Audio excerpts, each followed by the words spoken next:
hey, I've got small batch yarns to share with you, just for you.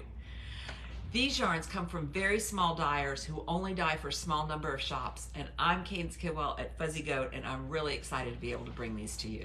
We're very fortunate to be able to share them with you. So the first dyer I'm going to share with you is Jill Draper Makes Stuff. And I'm going to say she's new to the store. It's hard for me to believe, but we've actually had the store almost 9 years. In early years, we did have some Jill Draper Make Stuff, and then she scaled back, and we hadn't had her for a while. And ever since January, I've been talking to her about bringing her back into the store. And so we have some new ones. And what's really fun about Jill is I can pick the base, but she's gonna pick the colors. So it's like especially curated just for us. And I just really appreciate all of you guys watching, Mary and Darla. So each base is designed by Jill to highlight the unique properties of the fiber being used. And she wants it to be a pleasure to work with and to make a garment that will last for years to come. So the first one I'm going to share with you is Lee. Lee is a lace weight. I'm going to pick my favorite color out of here. Lee is a lace weight, which we rarely have. The colors and texture of this, it's a single ply. It has 880 yards.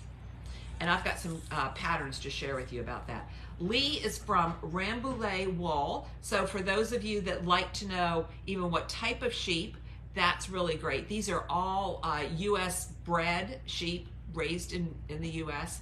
And not only that, not only raised in the U.S., but Jill, like we know the first names of our dyers, she knows the first names of her farmers. These come from upstate, the Rambouillet wool comes from the upstate New York, and then there's alpaca in it, and it comes from western Massachusetts. So imagine that, just it's so specific. So I'm not going to say that this is silky soft, but it's got a nice texture to it, and I think it's going to knit up just beautifully with great stiff definition. It's definitely not itchy, but it's not silk like this one here, but I'm going to tell you a little bit more about that. But it'll also have some of the lanolin that's still in it that's going to feel really great while you knit with it, and it's just going to get softer and more worn in as you do it. And this is called Spark, this particular color. I'll show you a couple colors, then I'll go to some patterns, and then I'll come back. All right, this is another, so I'm really having a hard time figuring out which one of these I want to use. And I think we've only got 4 or 5 of each of these. But again, it's got 880 yards, so one will go really far. This is deer skin. So this really great kind of tobacco-y color. Hey, Renee. Hey, Donnie. This one is Madeline's favorite because this one's called Heirloom Tomato. Okay, so what can you do with it? I've got some crochet patterns to share with you guys today as well. I brought over cherries. You guys really love this one, and this took 2 skeins when I made it, but you could do this in 1 skein of, this one is called Clear Skies. It's blue, and it's got little bits every now and again of kind of a little bit of purple in there. 1 skein of cherries, I'm sorry, 1 skein of Lee can make cherries in the crochet. It can also, get my little pattern sorted out here. This one is Flourish. I think that would be really pretty in there as well. It's a knit one, and so it's going to turn out a little bit bigger, and 1 skein will make this glorious shawl. Look at the texture in this one here. Kira Muir, I'm not even sure how you say that. Isn't that fabulous? And the stitch definition in that would just look exquisite. So if you're up for it, and I'm going to talk about complicated knitting towards the end. Melissa's here keeping me company. She came in early because she got it. This is when she got it right, and she just snickered. We talk about complicated knitting. I think this would be really fun. And 1 skein will make this. And then also, in fact, I haven't started my Hakuji top down. I'm sure I just butchered that name, but this would be great in it. This is a lace. I was going to use Fino, which is a light fingering. I'm still having trouble getting the fabric that I like. I may just have to go with the yarn that she actually suggests, which is a lace weight. And so here's a natural You could do it in a natural. This one is called raspberry, just raspberry beret. And then of course we have a purple, which is petunia. And then last we have spring grass. God, how am I going to choose? I can't wait to, I may crochet with this one. We'll see. So this is Lee. Lace weight, lots of options, some great patterns. Oh, one more crochet. I think this would be really fun too. Not nice and light and open.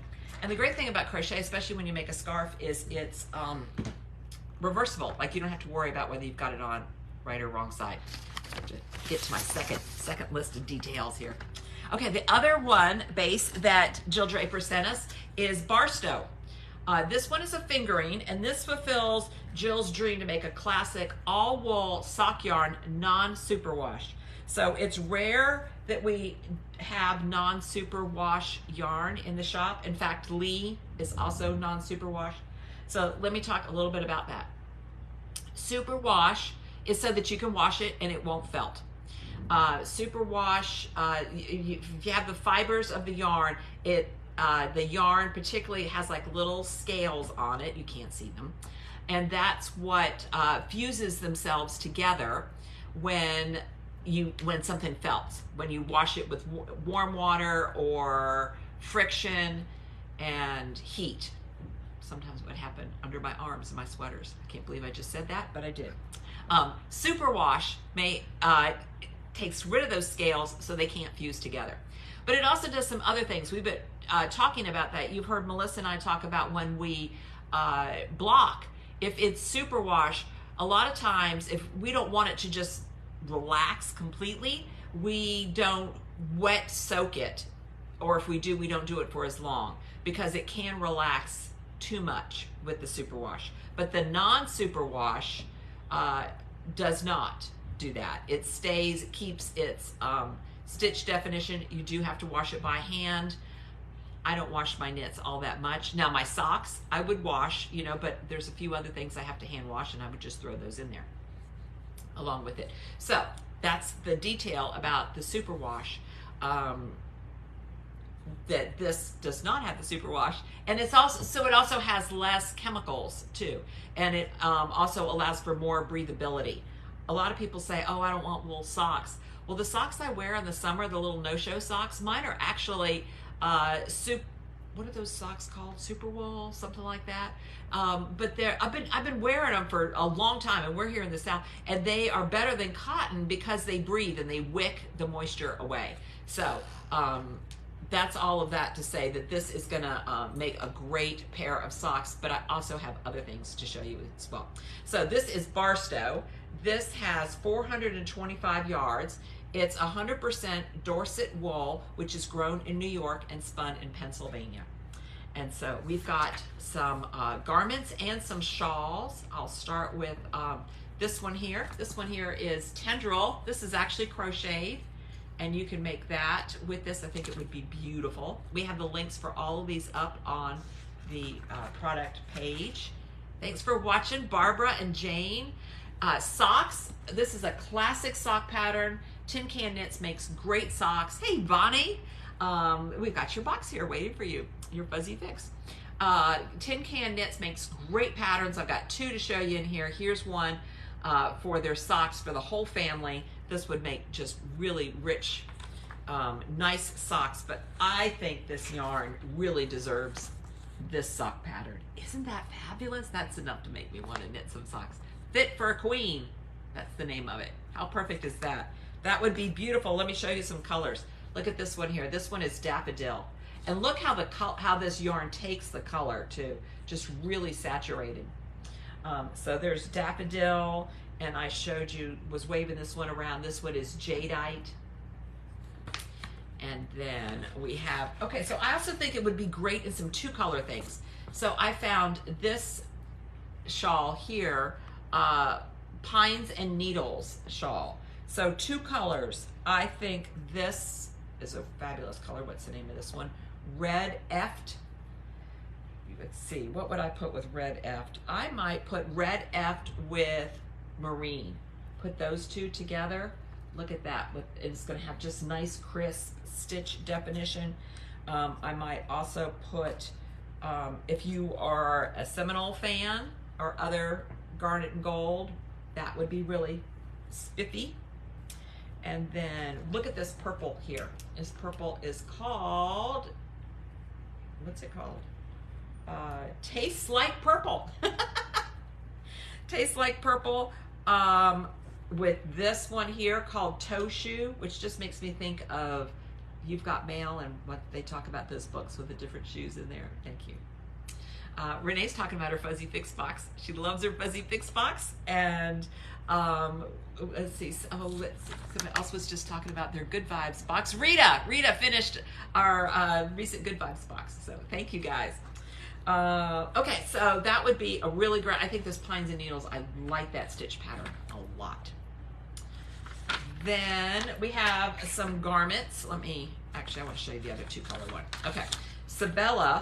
I love how Isabel Kramer does one side short sleeve and one side long, so you can see what it would look like.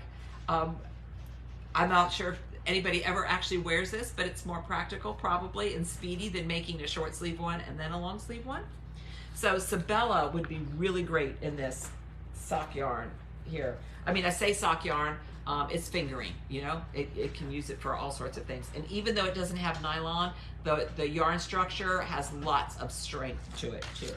So if I were to make that stripy sweater, I would use some of those same other colors. But you know, I think these two look really fun together. Or these two.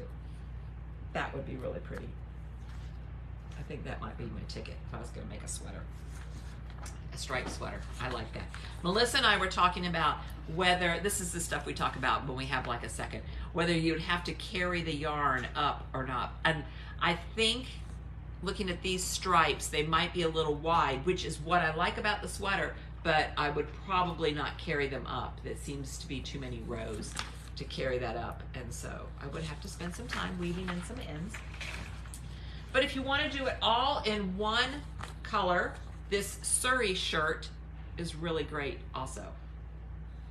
I think that's really just classic with a nice round neck, and you make it in this wool that's going to breathe and be really strong. And you could wear, just a great shirt that you'll have forever, and you can wear that over a long sleeve shirt, kind of like as a vest when the weather requires it. And here is our other tin can knits. This is one of our classic favorite sweater patterns. Again, they've got it from kids all the way to adults. And then you can make this in this fingering yarn. They also have this is flax light. They also have a flax for worsted. We just love this pattern. We recommend it all the time. And then the last one I want to show you here is Yumi. Look at that. Isn't that really pretty there? And it calls for a sport, but I believe this could act like a sport. It's really bouncy and has got some nice loft to it. So that's the Jill Draper Make Stuff. I love the colors that Jill picked for us. And again, I think we've only got 4 or 5 each of these, so it won't be here long. The other very special yarn that we got in is Sister Ananse. So Sister Ananse is Naima Bond, and she dyes in very small batches in her Chicago studio. We originally had her in our Good Vibes box that Janet put together out of String Theory. Good Vibes is a collaboration between 3 shops, and we just loved it so much that we had Naima dye some custom colors for us. So she calls her yarn company Sister Ananse because Ananse is a spider deity and popular in African culture, and Ananse is a clever spider who can bring joy and aid, or mischief and confusion. Kind of sounds like knitting, doesn't it? So these colors here are exclusive to Fuzzy Goat, and she dyed Goat Gang here. Let's see. Is this one? Yes, Goat Gang. Goat Gang is what I am wearing. This is an earlier edition, so each batch is a little bit different. I'll tell you the name of this pattern in just a moment. But she dyed Goat Gang using a watercolor style, variegated, using the oranges, the teals, the brick reds, and other colors of our Fuzzy Goat brand. And then she matched them up with two complementary colors. There is OG, Original Goat, and there is Today Was a Goat Day. So you could use all three and make a really great free your fade with that. You could use two in a shawl pattern. You could use these two in a shawl pattern. I am wearing the Mandragora shawlette that Jennifer knit up for us, and it is one skein, and it went really far, and I've got our new little shawl cuff on there too, holding it in place. Then she also did the same thing in DK, which is why I have my friends here behind me. So we have the same thing in DK. We have seen several people, Paula and others, are making their Look Squirrel, which is this sweater pattern here, out of the DK, out of Sister Ananse DK. I think that would be really great because you've got this little bit of lace pattern up here that can hold up to it, and then the rest of it is solid, and then you've got the seed stitch down at the bottom. So that would be great. But if you wanted to do something in just two skeins, the cowl, the hipster cowl, we have mods if you want to do this in two skeins of a DK. So if you get some yarn, you want to put your put that in the notes that you want the modifications to do this in just two skeins in the DK, we can do that. And then over here on this side are our one skein wonders. We've got my pattern, Crescent City, which can use just one skein of a DK, so that would be a great way to use that one special yarn. And this is Touchstone, which is also a one skein, similar long triangle shape. And we also have mods, so if you're going to buy a skein of yarn and you want it to be in the Touchstone, ask for those modifications, and we can do that too. Those are all the yarns I got to show you, but I want to show you my projects now. Okay, so I'm getting ready to travel, and this one is going to be the perfect travel meeting project. This one, why do I always forget the name of this? The Harvest Sunset Oversized Pullover. I don't think the picture does it justice. We saw it in person, and the drape I'm going to have in my yarn is going to make that just really fall and be better than the picture. So I'm doing it in the Earth Worsted 16. Look at that. I've kind of memorized the pattern now, so I don't have to have it with me, but it's enough to keep me from being completely bored. And then I've just got the stitch markers to mark it. I was doing this when I got my hair cut the other day, so it is now filled with little bits of hair. Does yours ever do that? It's like, what was I thinking? But that's prime knitting time. How can I not be knitting there? Somehow this one seems to be filled a little bit more than most. But then I'm going to show you my drawing sweater, which results in a lot of late night texts with Melissa. Okay, so here's my drawing sweater. Let me show you the picture of what it's going to turn out like. Okay, this is the drawing sweater, and I'm using Traveling Yarn DK, and it starts off with a tubular cast on, like a 6, oh my gosh, how many steps for this cast on? So and I'm not saying this to scare you, because it is an 11-step tubular cast on. I was so excited doing that. I did this last Sunday. I had some time set aside. I've kind of made a new rule for myself. Instead of getting up Sunday and immediately starting to work meaning planning lovely things, keeping everything moving for you guys at the store, I decided on Sundays I'm going to get up and knit, and I'm not going to start work until later in the day. So I got up, I started this, and it was so, you had to really pay attention, and I just loved it. Don't you guys love some of that stuff about knitting? Like really like immersive. You feel so smart when you figure it out, even if it takes like 10 times to figure it out. I was really excited, and I kind of had to do magic loop, because even though I'm 4 blocks from the store, I wasn't going to use up my time running over here to get the right size needles. So I'm doing some janky magic loops. But I did that afternoon come over here and get my right sleeve, left sleeve, front and back markers. I really needed that going on in here.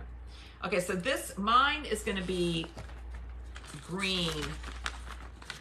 My flowers are going to be green, and my bottom is going to be blue. And so you can kind of see a little bit about how it's going to start. But then, and it has charts, so like you have to do increases at the same time. You need to do charts, and so I'm using my highlighter tape and I'm doing my charts. And short rows. Yes, and short rows. It is an immersive experience. Don't do it late at night or when you're super tired or frustrated, but it is very rewarding. You might want to have something like the harvest sweater going on at the same time to go back and forth between. Because I'm trying that jacquard, is that how you say it? Yeah. Carry method in the back, and I think I've messed it up. So I'm going to have to back up. So, you know, I'm only this far. I'm not starting over. I should have put in a lifeline before I started the color work. I thought, it's DK. I bet I can tink it back and do well enough for that. But I don't think it's working out because I think some of the colors for those rows are coming through where it's not supposed to. Melissa and I are going to pow out about that. But I just want to say, like, don't be afraid when you get a pattern and then you go, oh my gosh, there's all these charts. There's at the same time. There's a time and a place for that. I just love that. It just takes you out of yourself. And then you have something beautiful and you feel super smart. Helping Joanne just yesterday with her Killam shawl. We couldn't really kind of figure that out, what that meant. And then we did, and it was like, oh, right. You know, how often do you get that feeling? I just love it. That's why I like to knit complicated things like brioche and things like that.